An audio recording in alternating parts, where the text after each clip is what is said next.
रामचंद्राय वेदसे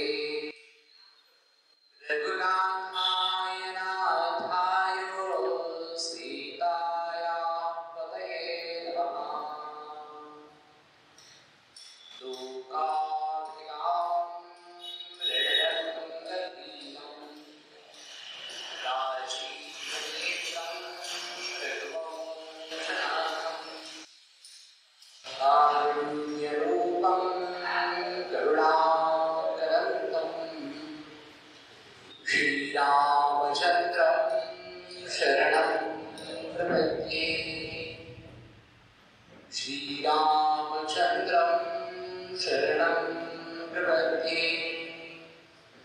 श्रीरामचन्द्रं शरणं प्रपद्ये। सियावर प्रभु रामचंद्र की जय।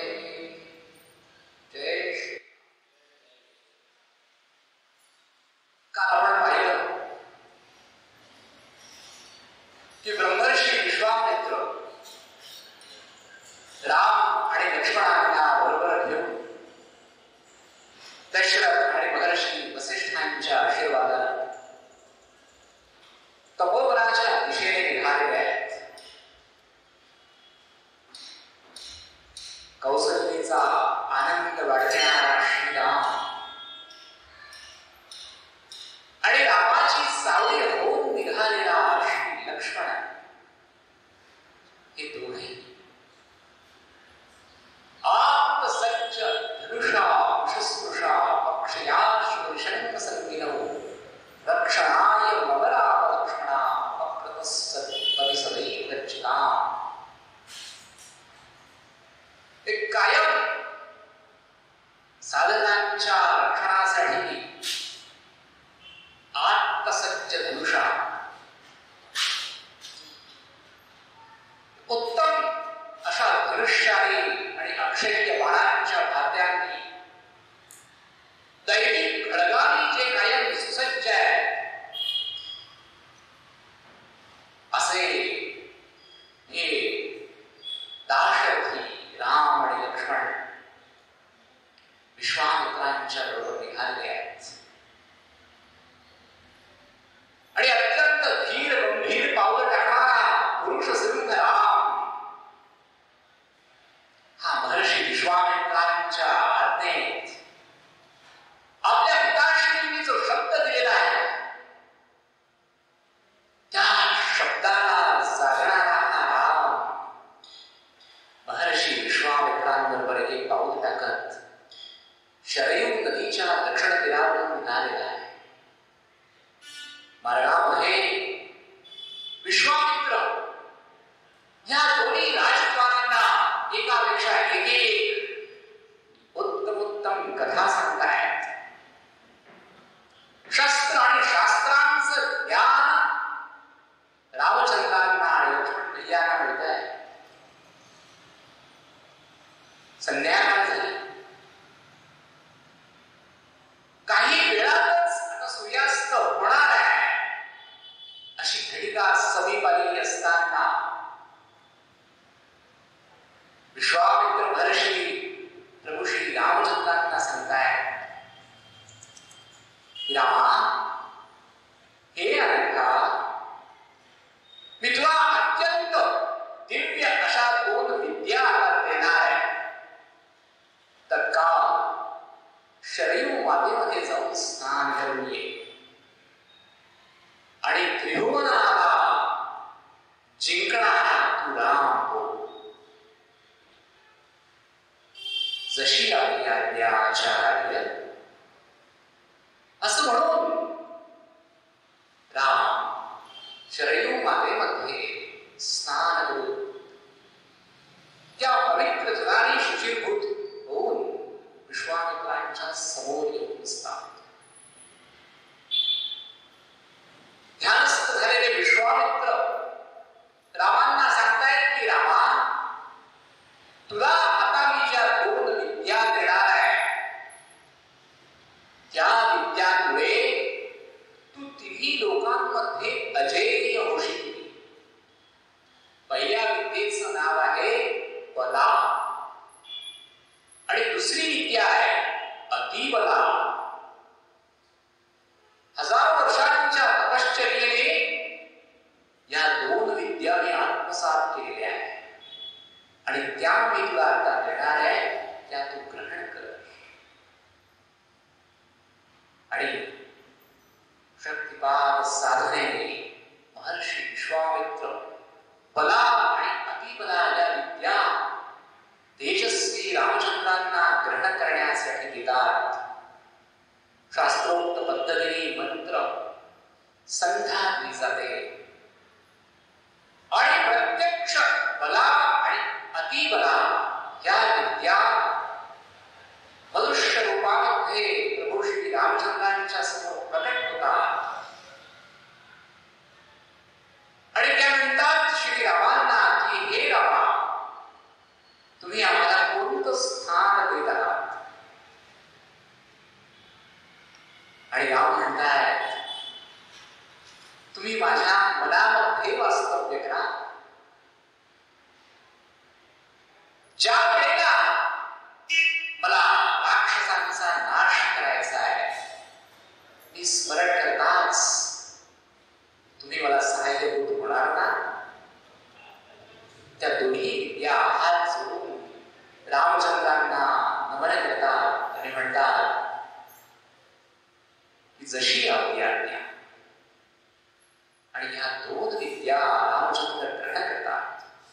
यांचं महात्म्य सांगताना विश्वामित्र पुन्हा उच्चार करतात की रामा, आता तुम्ही तिन्ही लोकांमध्ये अजेय झालेले आहात. पराक्रमाला वय हे कारणीभूत ठरत नसतं. ज्याप्रमाणे छोटासा सिंहाचा छावा, छोटा आहे, बालक आहे, पण तरी मदमत्त अशा हत्तीवरती जोरदार आक्रमण करायला तो मागे पुढे बघत नाही. त्याप्रमाणे श्रीरामा, तुमचा हा पराक्रम तिन्ही लोकांना गाजवणारा ठरणार आहे. आणि मला पूर्ण खात्री आहे की ज्या कार्यासाठी मी तुम्हा दोघांना घेऊन चाललोय, त्या कार्यामध्ये तुम्ही अत्यंत यशस्वी होणार आहात. बला आणि अतिबला या विद्या ग्रहण करून दोन्ही राजकुमार विश्वामित्रांबरोबर तपोवनामध्ये साधना अवस्थेमध्ये तिरात्र ही संपूर्ण करतात. ब्राह्मण मुहूर्तावरती विश्वामित्र रामांना म्हणतायत, रामा उठा, रघुनंदना उठा, प्रातःकाळ झाला आहे, पुढच्या प्रवासाला आपल्याला जायचं आहे. आणि श्रीराम तत्काळ आचार्यांच्या आदेशानुसार शुचिर्भूत होऊन हात जोडून विनम्रपणे आचार्यांना म्हणताय, आचार्य मार्गस्थ व्हावे. शरयू नदीच्या काठाकाठाने जाणारे हे दोन्ही नरवीर आचार्यांच्या आज्ञेत आहेत. आचार्य विश्वामित्र श्रीरामांना म्हणताय की रामा, ही सुंदर नंदनवनासारखी भूमी बघतोयस? हो आचार्य, ती अत्यंत सुसंपन्न भूमी म्हणजे हा मलय आणि अरुष प्रदेश आहे. ज्या वेळेला तारकासुराचा इंद्राणी वध केला होता, तर त्या वधामुळे इंद्राला क्षुधा या पीडेने ग्रसित केलं. तो संपूर्ण मलाने भरून गेला होता आणि त्या इंद्राला या भूमीमध्ये येऊन आपलं मल निवारण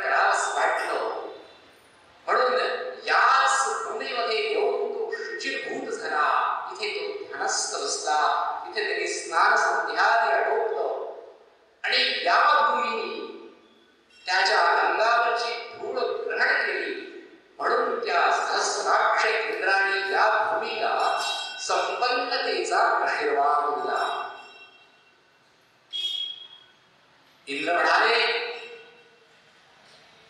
की पुढे शाश्वत कालासाठी ही भूमी अत्यंत संपन्न असणार आहे.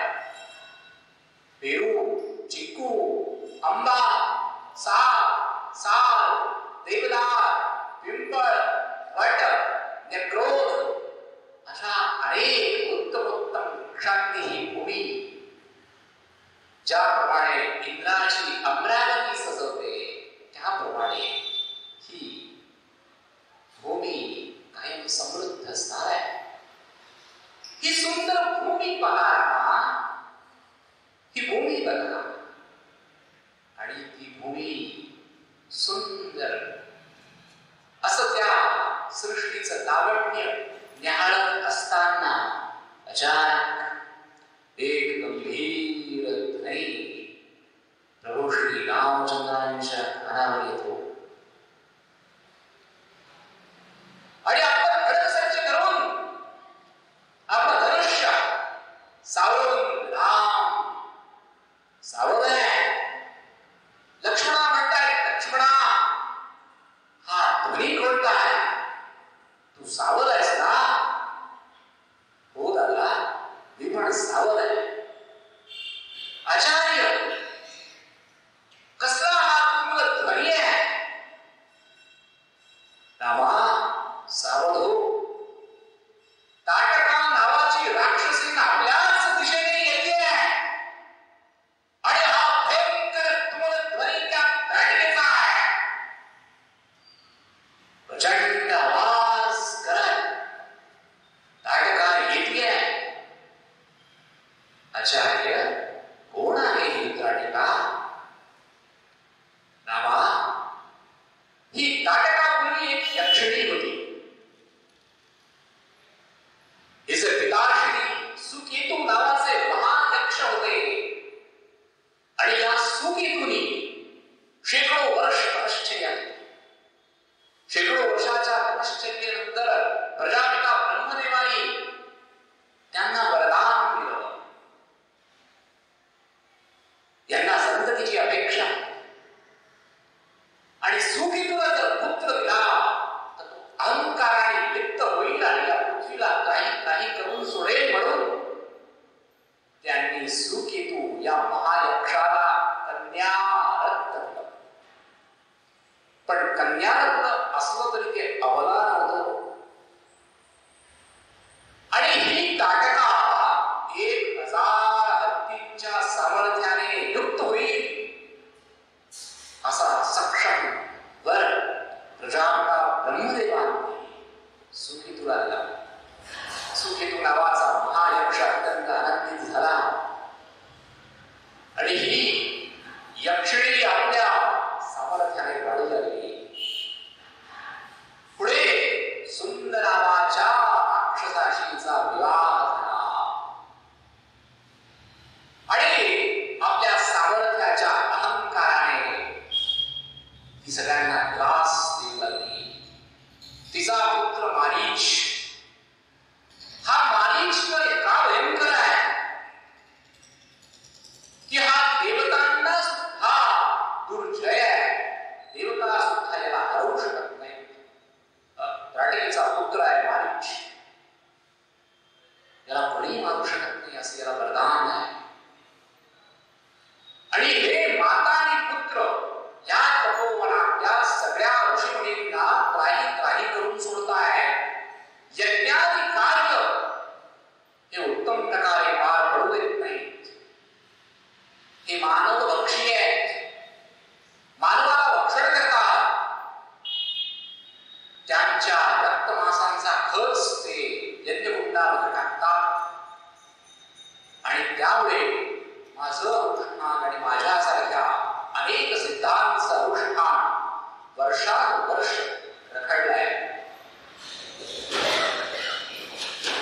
मी यज्ञाची दीक्षा घेतली असल्यामुळे मी हातामध्ये धनुष्य घेऊ शकत नाही आणि दीक्षित असताना यज्ञाची दीक्षा मी ग्रहण केली असताना मी बोलूही शकत नाही.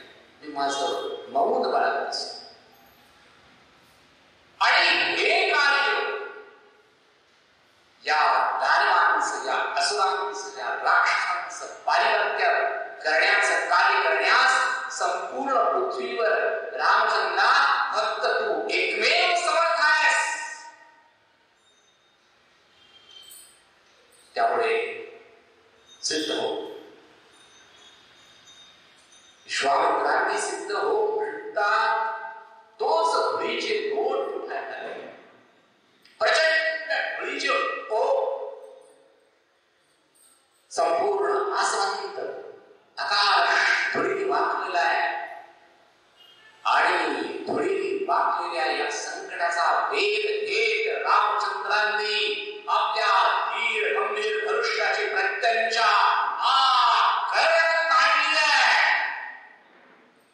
आपल्या प्राणापर्यंत गेले प्रचंडच्या श्री रामचंद्र सोडताय. आणि या नरसिंहांनी जी प्रत्यंचा सोडली त्याचा जो गंभीर धरी झालाय, तरी त्या तपोवनातले सगळे हिंस्त्र प्राणी सुद्धा भयभीत झाले. समुद्रामध्ये सुद्धा 100 योजने दूर लाटा उठायला लागल्या. काय ती त्या प्रत्यंचेची फ्रिक्वेन्सी. आणि या रामचंद्रांच्या दिव्य दृश्याच्या प्रत्यक्षेच्या ध्वनीमुळे आलेली ताटका ही अत्यंत संतापली आहे. माझ्या या प्रदेशामध्ये मला आव्हान देणारा कोण आहे? मी 1000 हत्तींचं बळ राखणारी आहे. आणि मला त्या प्रत्यंचेचा आवाज स्पष्ट येतो आहे. कोण आहे? कोण मला माझ्याच भूमीमध्ये आव्हान देणारा? त्याला माती मोल करेल तर मी ताटका नाही. आक्रंदन आदळापाट करत पायांची भयंकर अशी ती राक्षसी साक्षात राम लक्ष्मणांच्या पुढ्यात येऊन उभी राहिलेली आहे. राम शांत आहे, धीर गंभीर आहे. राम आपल्या लाडक्या बंधूला म्हणतायत, लक्ष्मणा, अरे याच्या नुसत्या रूपाकडे बघून भित्र्यांची हृदय विदीर्ण होती, पण बघ तर ती कशी दिसती आहे. लंबोदर आहे, प्रचंड मोठं तिचं पोट आहे. हे भले मोठे मोठे तिचे पाय आहे. तिच्या भुजा गोल आहेत. तिच्या मुखातून प्रचंड स्वेग एखाद्या मदत गजासारखे बाहेर आलेले आहे. अशी अक्राळ विक्राळ ही राक्षसी ही चालून येते आहे. पण लक्ष्मणा, ही स्त्री आहे आणि स्त्री तर आपल्याला अवध्य आहे. पण आचार्यांची आज्ञा आहे म्हणून फक्त तिला पळवून लावूया. मला तिला मारण्यात कुठलाही उत्साह वाटत नाही. प्रभू श्री रामचंद्रांचं वय किती आहे? 14-15 वर्षाचे रामचंद्र म्हणताय, एवढ्या 1000 हत्तींचं बळ असणाऱ्या राक्षसीला मारण्यात मला उत्साह नाही. आणि या तेजस्वी क्षत्रिय कुमाराला विश्वामित्र म्हणतात, रामा, ही जरी स्त्री असली आणि ही अबला नाही, ही 1000 हत्तींचं बळ घेऊन तुझ्यावर चालून येते आहे. आणि पृथ्वीला त्राही करून सोडलेला आहे. त्यामुळे ही मुळीच अवध्य नाही. यापूर्वी सुद्धा इंद्राने अनेक देवतांनी अशा अवध्य वाटणाऱ्या परंतु ज्यांनी तिन्ही लोकांना त्रास दिला होता, अशा अनेक स्त्रियांचा वध केलेला आहे. तेव्हा तुझी ही उदासीनता काढून टाक आणि सिद्ध हो.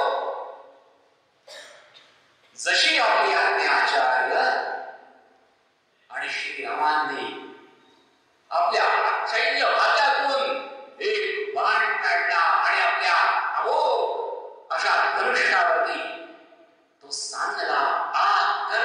लक्ष्मणजींच्या खेचून पहिला बाण सु सु सु सु सु करत थेट दाटिकेच्या उजव्या भुजांचा वेध येतोय. ती प्रचंड मोठी भुजा आहे.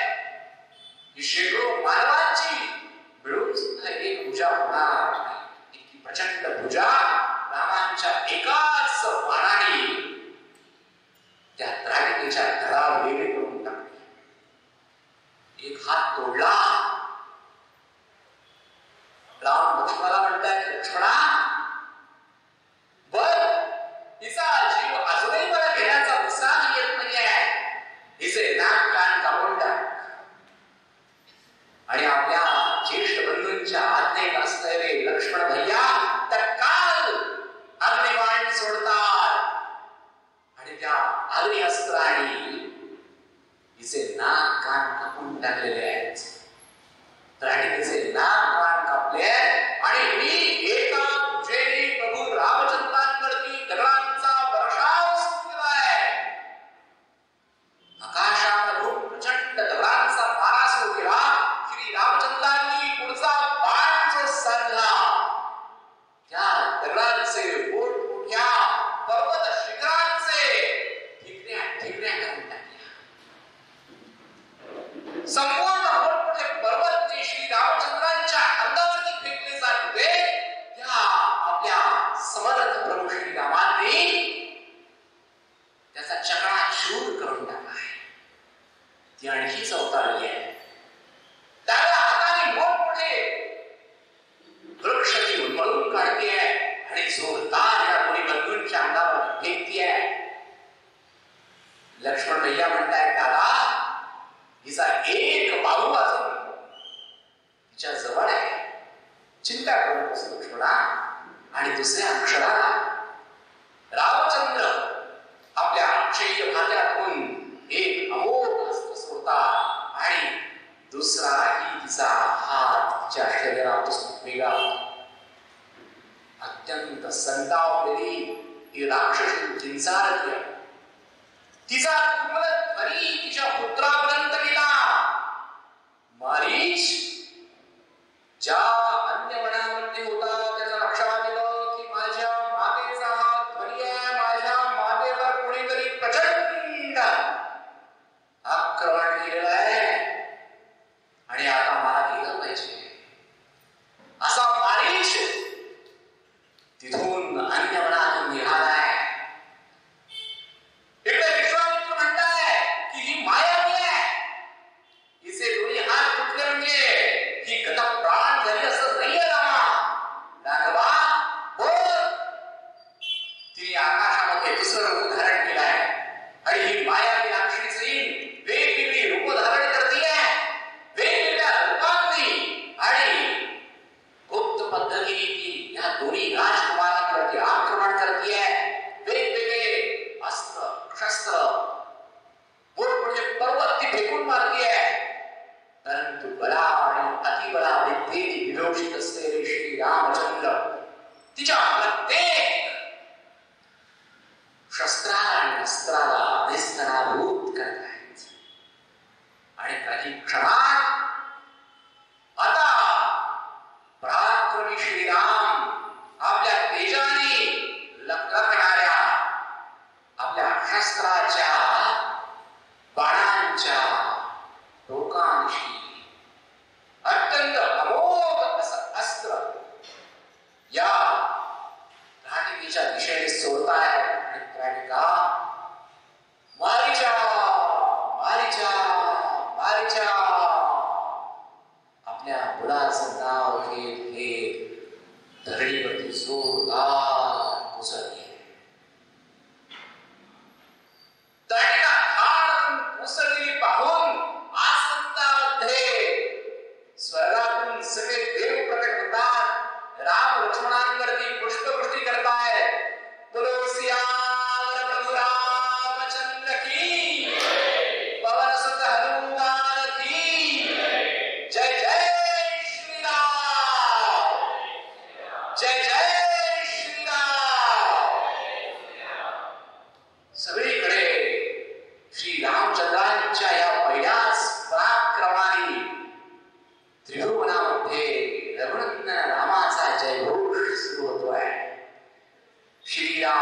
जय राम, जय जय राम. सगळ्या देवता पुष्पवृष्टी करतायत आणि विश्वामित्र आनंदून गेलेले आहेत की मी ज्या कार्यासाठी या कुमाराची निवड केली होती तो परिपूर्ण हा राजकुमार राम आहे.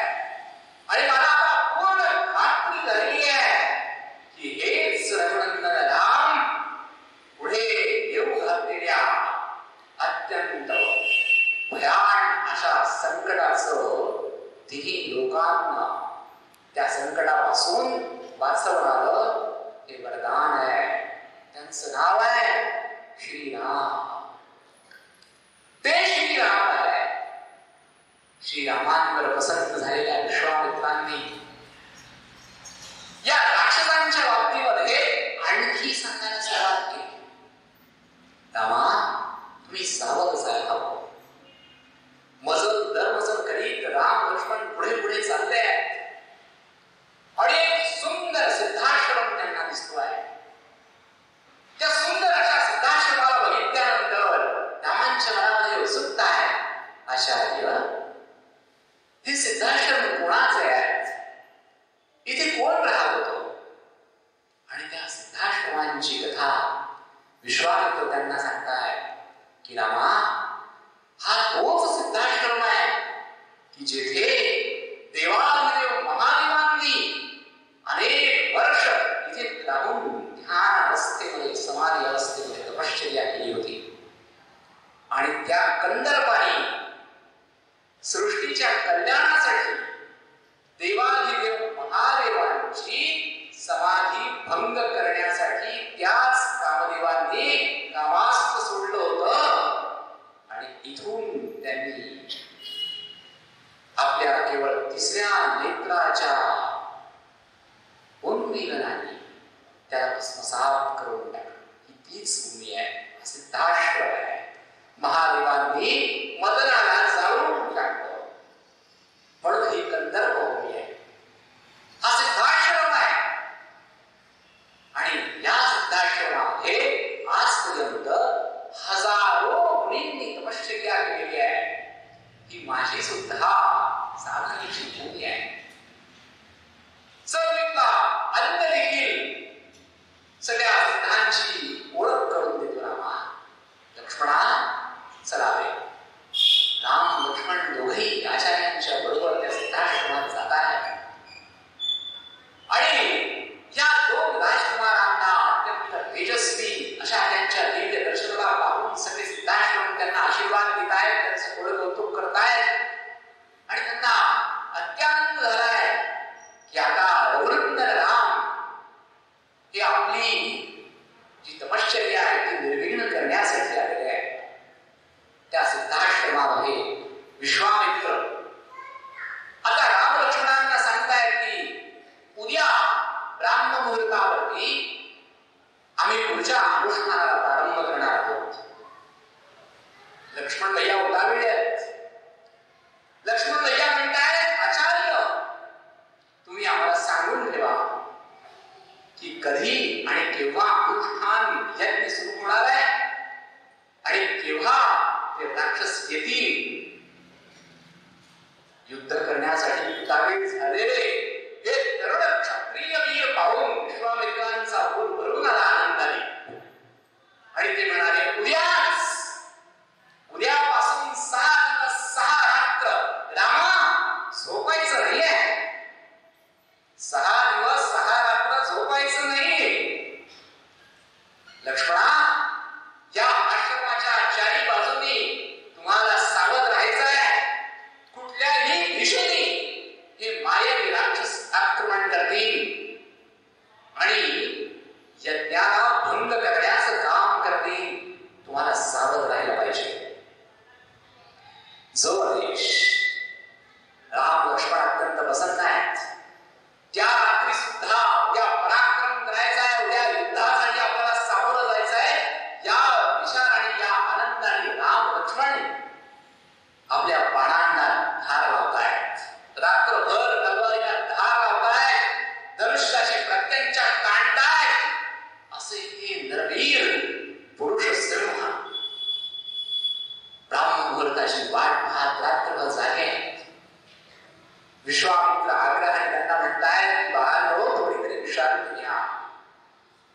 राम म्हणतायत मुनीवर, आपण सांगितलेल्या कार्याला पार पाडल्याशिवाय विश्रांती नाही आता.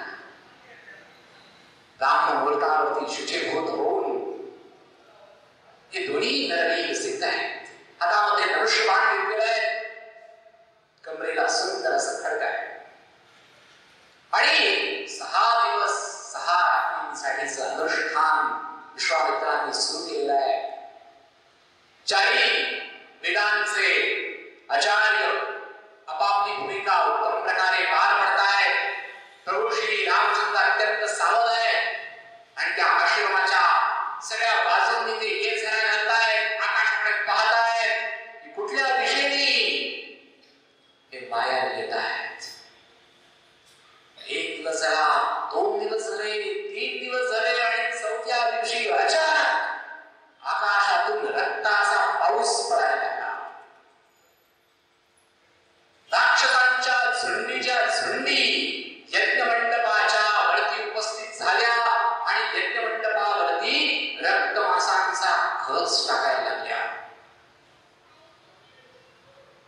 रामाने आपल्या बंधूला सांगितलं, लक्ष्मणा सावधान. आणि हे दोन्ही नरवीर एकानंतर एक बाण सोडत सू सू करणारे बाण चालतायत आकाशातून. पूर्व, पश्चिम, उत्तर, दक्षिण, ईशान्य, आग्नेय, नैऋत्य, वायव्य 8 दिशांमधून येणारं आक्रमण. डोळ्याचं पातळ लवतं ना नव्हते तोच बाण कधी काढला, कधी सांडला हे कळतच नाहीये. आणि या सगळ्या राक्षसांना 100 योजने दूर रामांचे बाण समुद्रामध्ये नेऊन लोटतायत. आणि हे प्रचंड आक्रमण परतवणं चालू असताना ताटकेचा प्रचंड महाबलवान पुत्र मारीच सुबाहूसह आलेला आहे.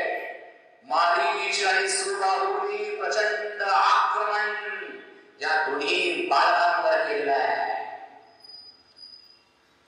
राम म्हणाले, लक्ष्मणा, अरे हा मित्र आहे, त्याची गंमत व्हायची ना.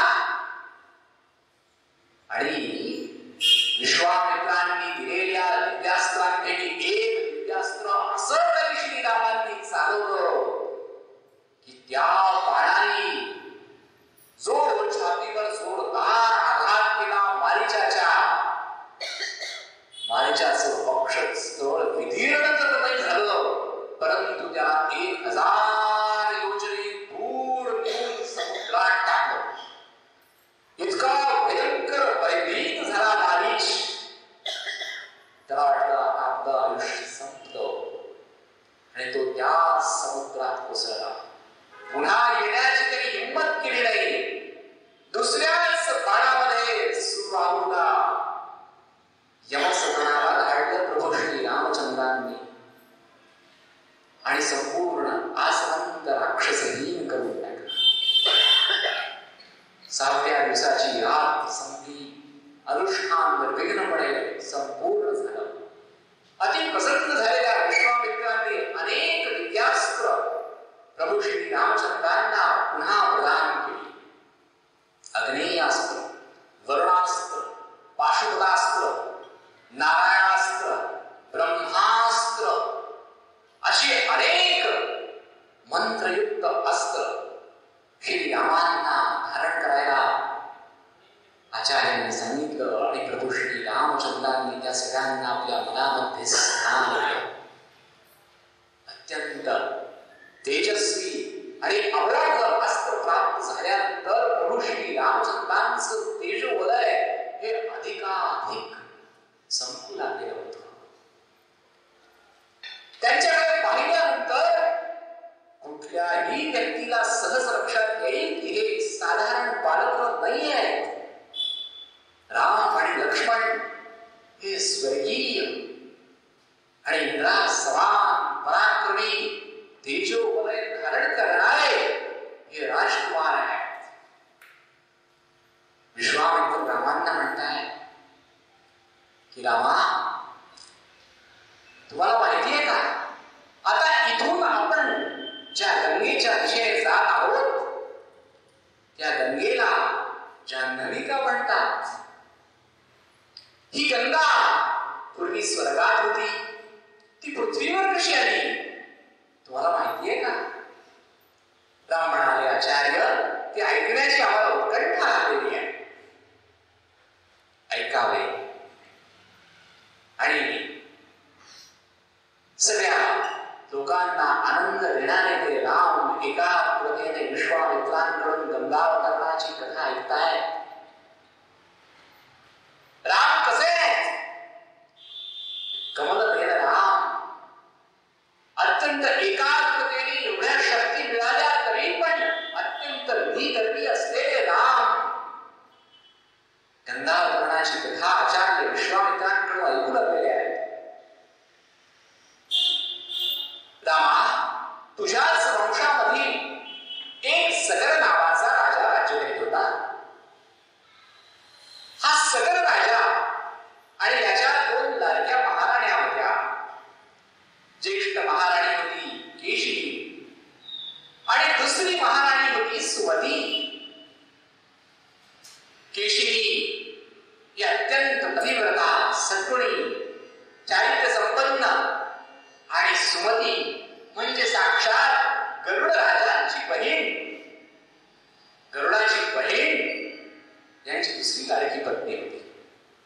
सगळ्या महाराजांना कित्येक वर्षपर्यंत संतती नव्हती आणि संतती व्हावी या इच्छेने सगर महाराज आपल्या अष्टप्रधान मंडळावरती आपल्या संपूर्ण राज्याची धुरा सोपवून तपश्चर्या करायला हिमालयात निघून गेले.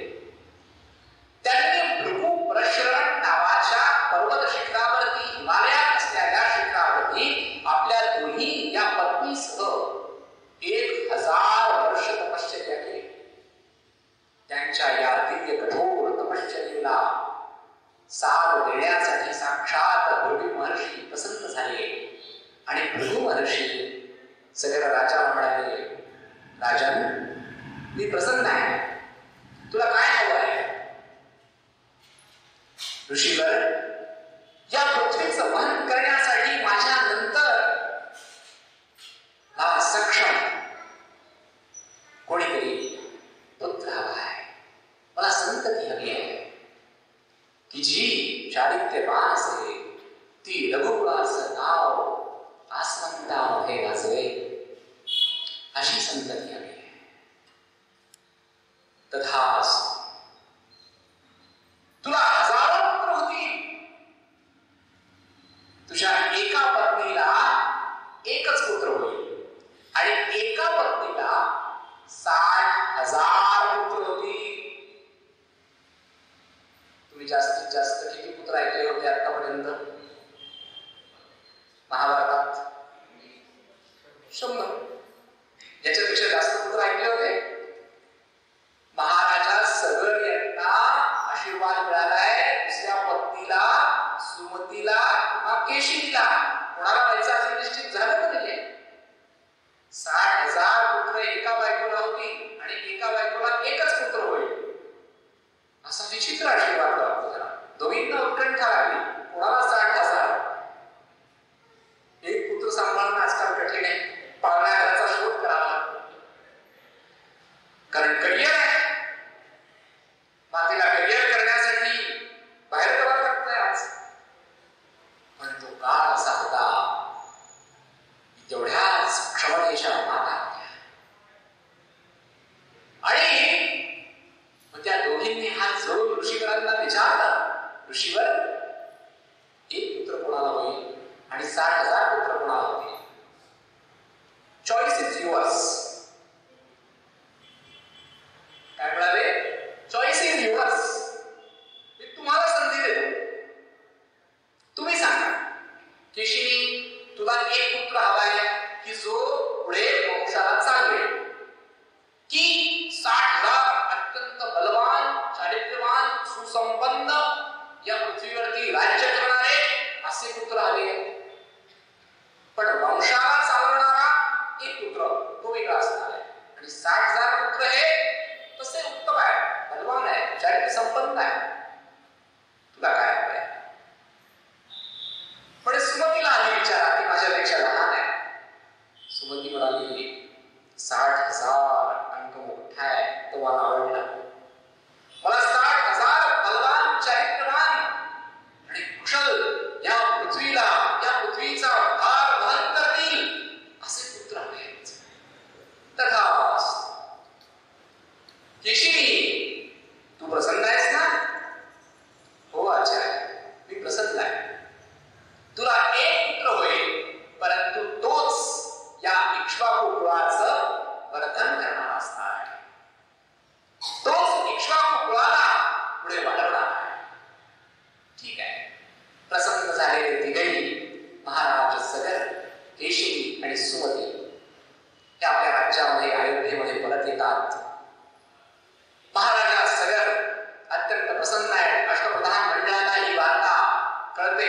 अयोध्येमध्ये सगळीकडे आनंद आहे. इतके दिव्य पुत्र या भूतलावरती अवतरणार आहे म्हणून सगळे अतिशय प्रसन्न आहे. त्या नारायणांची करुणा वाहत आहे. आणि सुयोग्य मुहूर्तावरती ज्येष्ठ पत्नीला एक पुत्र प्राप्त झाला. त्याचं नाव ठेवलं असमंजस. आणि आता दुसऱ्या गरुडाची जी भगिनी होती सुमतीला एक मोठा गर्भ प्राप्त झाला. टेस्ट ट्यूब बेबीचं बीज या कथेत आहे. आता याचे हजारो दायांना बोलवून याचं वहन, याचं वर्धन करण्याची जबाबदारी देण्यात आली. सुमतीच्या गर्भाचं रक्षण करण्याची वेगवेगळ्या कुंभांमध्ये तुपामध्ये घातलं आणि यथावकाश हे सगळे कुंभ भरले आणि मग त्यापासून 60,000 पुत्रांची उत्पत्ती झाली. Test tube baby. ती 1000 वर्षापूर्वी टेस्ट ट्यूब बेबी आपल्याकडे होती. आणि मग 60,000 पुत्रांचं रक्षण या सगळ्या दाई मातांनी केलं, वर्धन केलं. चंद्राच्या खुणेप्रमाणे असमंजस आणि हे 60,000 पुत्र वाढतायत. हे सगळे पुत्र तरुण झाले आणि महाराज सगर रस्त्याने चालायचे. त्यांच्याबरोबर 60,001 फक्त एवढी छोटीशी घरातली सेना बाहेर पडायची. काय ती मिरवणूक असेल तुम्ही बघा. आणि 60,000 मुलांची नावं कशी लक्षात ठेवली असतील पूर्वा? 60,000 नाही का? मग आता महाराज सगळं अत्यंत प्रसन्न आहे. आणि एक दिवस त्यांच्या मनामध्ये असा विचार आला की आता मी अश्वमेध यज्ञ केला पाहिजे. सगळ्या कुलगुरूंची संमती घेतली अश्वमेध यज्ञाची.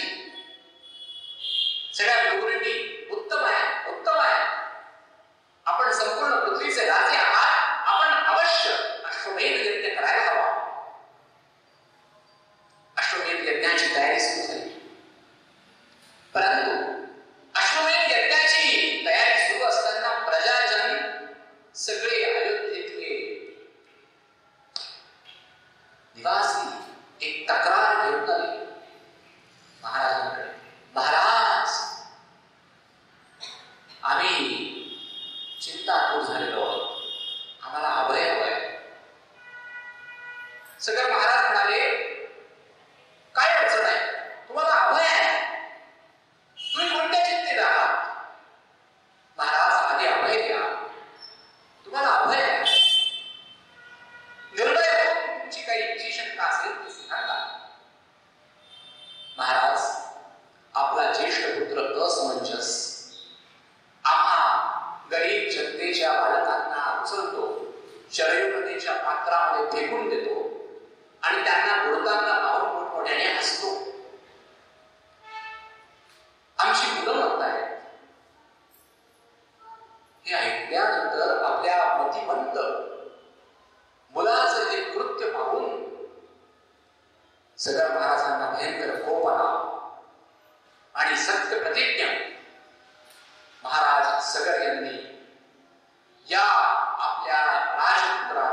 त्यावेळेस इक्ष्वाकू वंशाला त्याला घरातून बाहेर हुसकावून दिलं.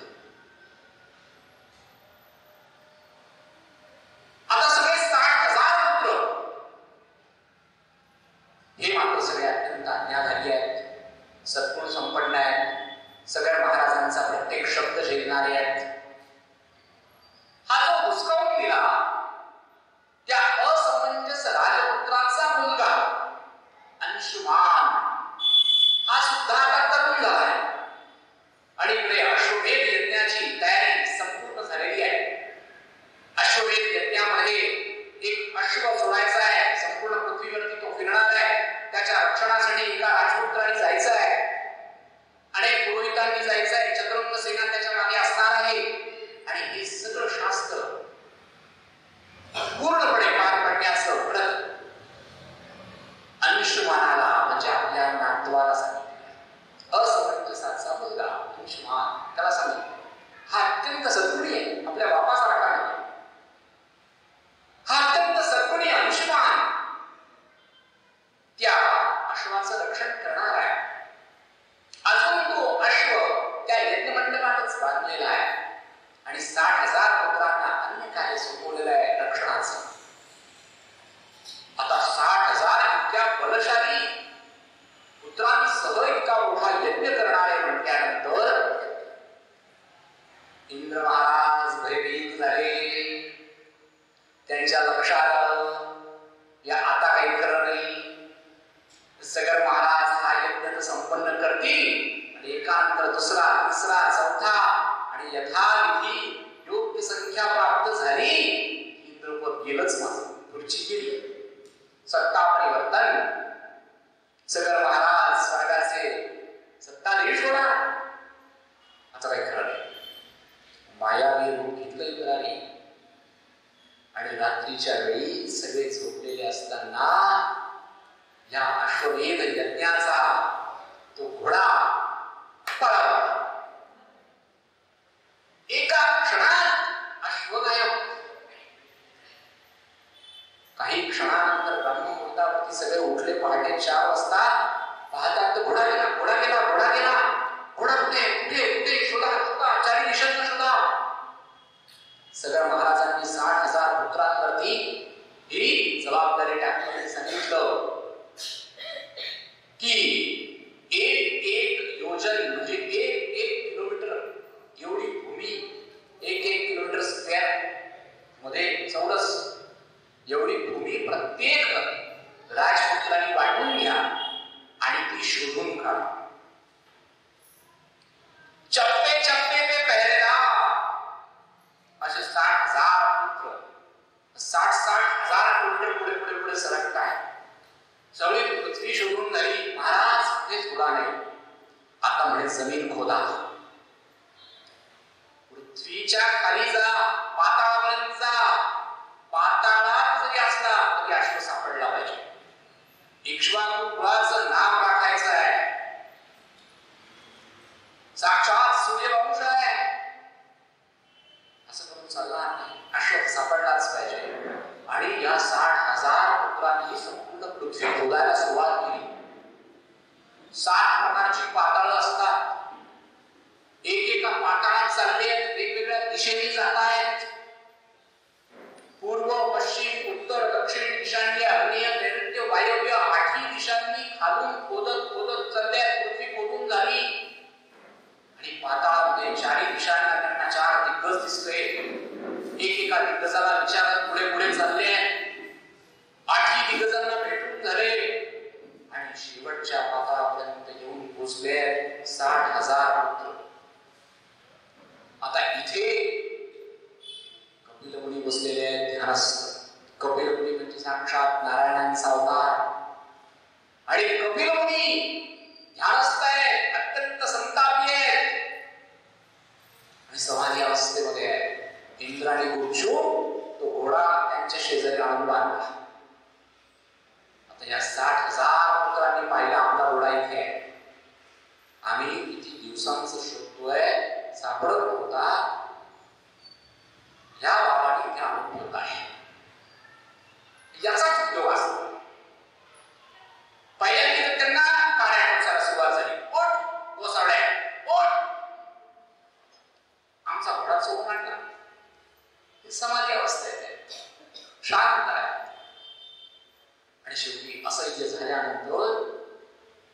त्यांनी कपिल मुनींनी आपले नेत्र उघडले आणि नेत्र उघडताच त्यांच्या डोळ्यांमधून ज्वालाग्नी बाहेर पडल्या आणि क्षणार्धात 60,000 पुत्र अग्नीच्या वक्षस्थानी पडले, भस्मसात झाले, जाळून टाकलं. सकल राजाच्या 60,000 पुत्रांना एका क्षणात जाळून टाकलं कपिल मुनींनी. हे भला मोठा त्यांच्या राखेचा ढिगारा तयार झाला. इकडे वाट पाहत आहेत. 1 वर्ष निघून गेलं, 60,000 पुत्रांचाही पत्ता नाही आणि अश्वाचाही पत्ता नाही. अनुष्ठानामध्ये सगळ महाराज अडकलेले आहेत. कसं काय करायचं? शेवटी अंशुमानाला पाठवलं. अंशुमान शोधत शोधत शोधत परत आपल्या तपश्चर्येने पाताळापर्यंत पोहोचला आणि तिथे त्याला लक्षात आलं की 60,000 पुत्रांचा उद्धार इथे झालेला आहे. सिद्धांकडून त्याला कळालं की हा डोंगर दुसरा तिसरा काही नाही, ही तुझ्या काकांची रक्षा आहे, हा अश्व आहे. आणि सगळा वृत्तांत त्याला कळाल्यानंतर आता यांचं तर्पण केलं पाहिजे. तर यांचं तर्पण, यांना उत्तम गती कशी लागणार सांगितलं. स्वर्गातली गंगा खाली आणावी लागेल, पृथ्वीवर आणावी लागेल, पृथ्वीवरून ती पाताळात न्यावी लागेल आणि ज्या वेळेला त्या गंगेच्या पवित्र जलाचा स्पर्श या सगळ राजपुत्रांच्या रक्षेला होईल, त्या वेळेला यांना उत्तम गती प्राप्त होईल. तोपर्यंत अडकले. अंशुमनाने सगळा वृत्तांत येऊन आपल्या आजोबांना सांगितला, सगळ महाराजांना. सगळ महाराजांनी सगळ्यांचं उत्तरक्रिया केली. परंतु गंगा स्वर्गातून आणायची कशी?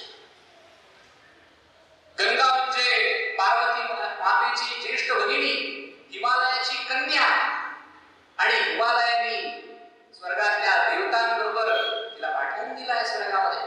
ती स्वर्गामध्ये वास करते, ती स्वर्गगंगा आहे.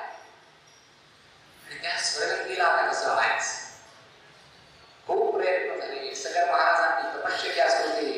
30,000 वर्ष तपश्चर्येमध्ये राहिले आणि शेवटी देहाचा त्याग केला. अंशुमनाने पुढे राज्य सुरू केलं. अंशुमनाला पण ही चिंता सातत्याने लागली आहे की माझ्या पूर्वजांना उत्तम गती कशी मिळेल. माझे आजोबा सगळ महाराज हे दुःखातूर होऊन या जगातून गेले. ही खंत त्याच्या मनात आहे. काय करावं? आणि हे सगळं झाल्यानंतर अंशुमनाने सुद्धा आपल्या पुत्रावरती, दिलीपावरती हा भार टाकला आणि दिलीपाला सांगितलं की तू राज्य सांभाळ, मी तपश्चर्येला होतो. पुढे शेकडो वर्ष त्यांनी तपश्चर्या केली. दिलीपाला शहीद पडेना.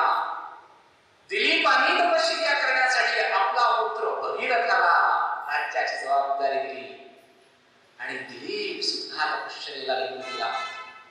दिलीपाने देह ठेवला. पिढ्या चालल्या आहेत, परंतु पूर्वजांना गती कशी मिळणार, गंगा कशी आणायची स्वर्गातून, ही समस्या भेडसावती आहे. इक्ष्वाकू कुळाला आता भगीरथ हा असा इक्ष्वाकू कुळातला नरवीर आहे की त्यांनी निश्चय केला की मी गंगेला खाली आणणार म्हणजे आणणार. आणि म्हणून भगीरथ प्रयत्न असा वाक्प्रचार सुरू झाला. भगीरथाने आपल्या प्रधानांवरती अयोध्येचं राज्य सोपवलं, पृथ्वीचं राज्य सोपवलं आणि इतकी कठीण तपश्चर्या केली. हिमालयाच्या सर्वोच्च टोकावरती करायला सुरुवात केली. एक पाय वरती घेतला, वृक्षासन दोन्ही हात वरती घेतले आणि पूर्ण उपाशी राहून त्याने 100 वर्ष तपश्चर्या केली. आता कैलास पर्वतावरती इतकी तपश्चर्या केल्यानंतर देवादेव महादेव प्रसन्न झाले. भोळे शंकर साक्षात प्रसन्न झाले. भगीरथाला काय हवंय? भगीरथाने सांगितलं, देवा गंगा आहे, ती यायला हवी आणि आमच्या पूर्वजांना उत्तम गती मिळावी म्हणून गंगा आली पाहिजे. तथाच येईल गंगा. ब्रह्मदेवांना हॉटमेल केला. तत्काळ त्यांना मेल प्राप्त झाला. त्यांनी गंगेला सांगितलं तुला खाली जायचं आहे. ती म्हणाली कोणाकडनं आवड आले? साडू भाऊंकडून आले. महादेवांकडनं. अच्छा, माझ्या धाकट्या बहिणीचे यजमान. बर, अशी जोरात जाते ना आपल्या डोक्यावर त्यांच्या आदळतेच. डोक्यावर मिरी वाटते नुसती माझ्या. असं काय म्हणत असतात यजमान मंडळी. आणि आता तुम्ही एवढी पण येणार. पार्वतीला राग काय आठवण गेलेला कळला मागच्या बाजूला. आणि तिला अहंकार झाला. गंगेला जी जोरात कुसळली म्हणे आता साडूबाऊंचं घर सगळं वाहूनच नेते म्हणे, समुद्रातच जाते थेट त्यांना घेऊन. महादेवांना लक्षात आलं तिला अहंकार झालाय. आणि जशी त्यांच्या जटेवरती ती आली तशी जटेवरच गुंडाळून टाकली. लुप्त झाली. बाहेर पडायला मार्गच नाही. अहंकार चकणाचूर गंगेचा. आता इकडे आणलेला परत आमचे भगीरथ महाराज. कुठे गेली गंगा? येणार होती. महादेवांची पुन्हा तपश्चर्या सुरू केली. ब्रह्मदेवांना प्रसन्न केलं. ब्रह्मदेव म्हणाले काय करता? तिकडे महादेवांनी तिला शिक्षा दिली, अडवून टाकलंय. परत एकदा मला थोडी तपश्चर्या करा, एक्सटेन्शन घ्या. पुन्हा एक्सटेन्शन तपश्चर्याचं. आणखी तपश्चर्या. आणि मग पुन्हा महादेव प्रसन्न झाले. महादेव म्हणाले ठीक आहे, आडल्या नाडल्याला मदत करायचं माझं कामच आहे. हिचं जरा थोडंसं जरा ठेचायची होती नांगी. हिचा अहंकार चेपायचा होता. आता हिला मुक्त करतो. आणि मग स्वर्गात गंगा जगांमध्ये जी एक खोलीमधून फिरत होती, एकेका दालनातून तिला मुक्त केलं. पण तिचा भार इतका प्रचंड होता, पृथ्वी डायरेक्ट सहन करू शकणार नाही. पण ती हिमालयात